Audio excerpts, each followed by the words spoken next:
Hey guys, it's Rob here. Today I'm going to show you how to use the Magic Wand tool in Paint.net. So first thing we're going to do is come over to the toolbox and select the Magic Wand. Now, for example, we might want to remove this blue background. So click on the background. We can see it's selected most of the background. However, there is a patch here that has not been selected. So come up to the top to tolerance and you can adjust this and it will make the Magic Wand tool select more. So if we increase, you can now see it's selected, and you can increase further, and what this will do is it will remove the blue edge from around the person. Now if we press delete, you can see the background is completely gone.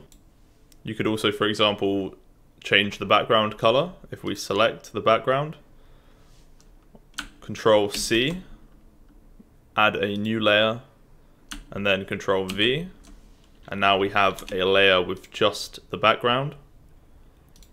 If we have this selected, we can now go up to Adjustments, Color Balance, and you can adjust the background to your liking.